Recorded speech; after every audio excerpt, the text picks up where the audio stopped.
अगर आपने अपना चीकू का प्लांट किसी गमले में या फिर ड्रम वगैरह में लगा रखा है और उस पे फूल नहीं आ रहे या फिर फूल तो आ रहे हैं लेकिन वो फल में कन्वर्ट नहीं हो रहे या फिर फूल आकर थोड़े दिन के बाद वो गिर जाते हैं, तो उसके लिए हमें अपने प्लांट के ऊपर फरवरी के महीने में कुछ ऐसे काम करने हैं और ऐसी खाद देनी है जिससे हमारा चीकू का प्लांट 1 महीने के बाद ही फूलों से आपको भरा मिले।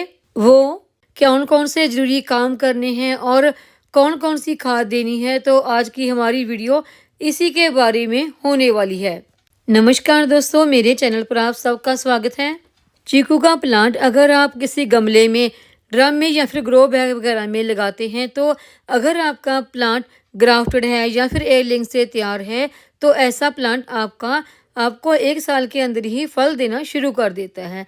लेकिन वही प्लांट अगर आपने सीड से ग्रो किया है तो उसे फल देने में काफ़ी लंबा वक्त लग जाता है। ये जो चीकू का प्लांट मेरे गार्डन में लगा है, ये भी एक ग्राफ्टेड प्लांट है और इसने भी पहले साल से ही फल देना शुरू कर दिया था। तो देखिए, अभी फरवरी का महीना चल रहा है, तो इस महीने में हमें अपने चीकू के प्लांट के ऊपर कुछ ऐसे काम करने हैं कि हमारा प्लांट भी 1-2 महीने में ही फूलों से और फल से भर जाए। चीकू के प्लांट को गर्म मौसम और मॉइस्चर बहुत ज़्यादा पसंद है। फरवरी के महीने में हमें अपने चीकू के प्लांट के ऊपर जो सबसे पहला काम करना है वो ये है कि आप अपने प्लांट की ब्रांच की कटिंग कर दें। अगर बहुत ज़्यादा कटिंग आपने डीप नहीं करनी है तो आप हल्की फुल्की सी प्रूनिंग कर लें। मैं अपने इस चीकू के प्लांट की पहले काफ़ी ज़्यादा हार्ड प्रूनिंग कर चुकी हूँ, लेकिन आज इतना ज़्यादा नहीं करूँगी, बस हल्की फुल्की सी ही प्रूनिंग करूँगी। चीकू के प्लांट की कटिंग हम किस तरीके से कर सकते हैं, इसकी मैं पहले वीडियो भी शेयर कर चुकी हूँ। यहाँ से भी आप किसी प्लांट की प्रूनिंग करते हैं, वहीं से इसकी नई नई ब्रांच आने लगती हैं, नई नई पत्तियाँ आने लगती हैं। अगर आपने भी अपने गार्डन में चीकू का प्लांट लगा रखा है तो जो देखिए इसकी सूख चुकी ब्रांच है वो सब निकाल दें, सूख चुकी पत्तियाँ निकाल दें और उसके बाद जो इसकी ब्रांच पुरानी है ऐसी सब ब्रांच को निकाल दें, क्योंकि हल्की फुल्की प्रूनिंग कर देने से भी आपके प्लांट में नई नई काफ़ी सारी ब्रांच आने लगती हैं। किसी भी फ्रूट प्लांट की आप कटिंग करने वाले हैं तो उसका पहला सा काम ये होता है कि उस प्लांट के बीच में जितनी भी ब्रांच है ना, उन सबको काट कर निकाल दें, क्योंकि अगर बीच वाली ब्रांच हम निकाल देंगे तभी हमारे प्लांट को अच्छी धूप और हवा लगती रहेगी। अगर आपका प्लांट बीच में से काफ़ी ज़्यादा घना हो जाएगा तो वो अच्छी तरह से ग्रोथ नहीं कर पाएगा, क्योंकि ना तो उसको अच्छी धूप लगेगी और ना ही हवा लगेगी। और उसके बाद जो मेन इम्पॉर्टेंट एरिया आता है आपके प्लांट की प्रूनिंग का, तो वो देखिए, अगर आपका कोई भी ग्राफ्टेड प्लांट है और उसके ग्राफ्टिंग वाले एरिए से नीचे कुछ ब्रांच निकल आई हैं, तो ऐसी ब्रांच को ज़रूर निकाल दें, क्योंकि इनमें कोई भी फ्रूटिंग वगैरह नहीं होती और ये बेकार में प्लांट की एनर्जी लेते रहते हैं। क्योंकि ये जो ब्रांच होती है ना, जिस प्लांट के नीचे से हमने ग्राफ्टिंग की होती है, ये उसी की ब्रांच होती हैं। तो इस तरीके से आप अपने चीकू के प्लांट की प्रूनिंग कर सकते हैं। अभी जो दूसरा काम आपने अपने चीकू के प्लांट पर करना है, अब बात आती है चीकू के प्लांट को खाद देने की। तो देखिए, खाद देने से पहले आपने अपने प्लांट के चारों ओर इस तरह से खड्डा सा कर लेना है गुड़ाई करके। जो इसकी रूट है ना, रूट से थोड़ा दूरी पे ही करना है। अगर आपका प्लांट ज़मीन में लगा है तब तो आपके पास काफ़ी सारी जगह होती है, लेकिन अगर किसी गमले में या ड्रम में लगा है तो इस तरह जितना ज़्यादा से ज़्यादा हो सके दूरी पर इस तरह आप गुड़ाई करके गड्ढा सा कर लें खाद देने के लिए। और अब जो पहली खाद हमने अपने चीकू के प्लांट को देनी है वो है ये बोन मील। बोन मील मैंने तकरीबन 1 मुट्ठी के आसपास ली है। बोन मील में भरपूर मात्रा में कैल्शियम पाया जाता है, जो हमारे प्लांट की ग्रोथ के लिए तो बहुत अच्छा ही है और साथ ही ये इसकी रूट को भी मजबूती प्रदान करता है और ये प्लांट की रोग प्रतिरोधक की क्षमता को भी बढ़ा देता है, क्योंकि इसमें कैल्शियम के साथ साथ फास्फोरस भी भरपूर मात्रा में पाया जाता है।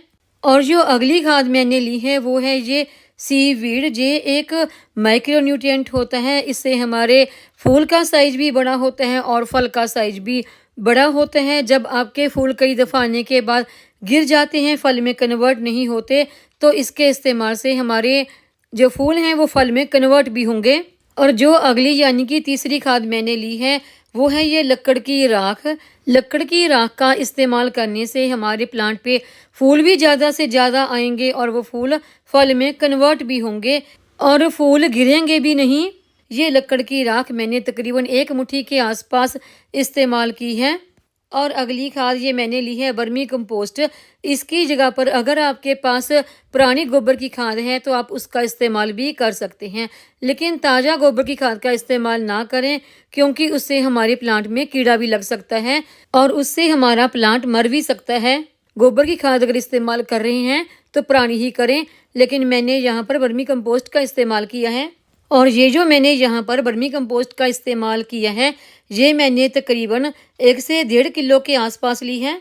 सारी खाद देने के बाद हम इसे मिट्टी से अच्छी तरह से कवर कर देंगे। जो मिट्टी देखिए मैंने इसमें से गुड़ाई करके निकाली थी, मैं वापस उसी मिट्टी का इस्तेमाल नहीं कर रही हूँ, बल्कि मैं यहाँ पर नई मिट्टी का इस्तेमाल कर रही हूँ। और इस मिट्टी में मेरी किचन वेस्ट से तैयार कुछ खाद भी हैं और उसमें कुछ एग शेल के पीस भी यहाँ पर आपको नज़र आ रहे होंगे, क्योंकि इसमें किचन वेस्ट से तैयार खाद है। मैं ये किचन वेस्ट से तैयार खाद मिट्टी में हमेशा मिक्स करके ही रखती हूँ, ताकि उससे अपने नए प्लांट ग्रो कर सकूँ। अगर आपके पास नई मिट्टी नहीं है तो यहाँ पर आप पुरानी मिट्टी का भी इस्तेमाल कर सकते हैं। किसी भी प्लांट को आप खाद दे रहे हैं तो उसे हमेशा मिट्टी से ऊपर से कवर जरूर करें और उसके बाद पानी में मिक्स करके देने के लिए देखिए ये मैंने तकरीबन 1 मुट्ठी के आसपास सरसों खली पाउडर को पानी में भिगो के रखा था। तो इसे अच्छी तरह से बीच में मिक्स कर लेते हैं और ये देंगे। अगर आपकी सरसों खली दूसरी है केक फॉर्म, तो उसे आप 1 दिन पहले भिगो के रख सकते हैं, लेकिन ये मेरा पाउडर ही था तो इसलिए मैंने इसे पानी में मिक्स कर लिया तकरीबन आधा घंटा पहले ही। ये सरसों खली भी हमारे पौधों में फूल आने में, फूल को कन्वर्ट करने में, फल में हेल्प करेगी। तो देखिए आज हमने अपने इस चीकू के प्लांट को पूरी न्यूट्रिशन से भरपूर फर्टिलाइजर दी है, जिससे हमारे प्लांट की ग्रोथ ही सिर्फ ना अच्छी होगी बल्कि इसमें अच्छी फ्लावरिंग भी होगी और अच्छी फ्रूटिंग भी होगी। फूलों का साइज भी बड़ा होगा, फल का साइज भी बड़ा होगा और फल ज़्यादा भी लगेंगे और वो गिरेंगे भी नहीं। अगर आपके गार्डन में चीकू का प्लांट नहीं है, आप लेके आना चाहते हैं तो इस महीने में आप ला सकते हैं। और अगर आपका कोई प्लांट किसी गमले में रूट बाउंड हो गया है तो उसे भी आप इस समय रीपॉट कर सकते हैं। अगर आप नर्सरी से नया प्लांट लेके आए हैं तो उसे गमले में लगाने के लिए जो गमला चाहिए वो कम से कम 20 से 24 इंच का बड़ा चाहिए। और जो उसके लिए हमने मिट्टी तैयार करनी है वो 50% हमारे गार्डन की सिंपल सॉइल और 30% के आसपास गोबर की खाद या फिर वर्मी कंपोस्ट और 15 से 20% आप उसमें रेत मिक्स कर सकते हैं। इससे हमारे प्लांट की ग्रोथ बहुत अच्छी होती है। कोई भी नया प्लांट नर्सरी से ला के लगा रहे हैं तो उसके लिए कम से कम खाद का इस्तेमाल करें और चीकू के प्लांट को वहां पर रखें जहां पर डायरेक्ट सनलाइट आती हो, क्योंकि इस प्लांट को धूप बहुत ज़्यादा पसंद है। और इसके मिट्टी में हमेशा मॉइस्चर बना के रखें, ना तो ओवर वाटरिंग करें और ना ही पानी कम दें। उम्मीद है आपको ये मेरी आज की जानकारी की वीडियो पसंद आई होगी। वीडियो पसंद आई हो तो वीडियो को लाइक, सब्सक्राइब, शेयर और कमेंट जरूर करें। बेल आइकन को दबाएं ताकि मेरी आने वाली हर नई वीडियो का नोटिफिकेशन आपको मिलता रहे।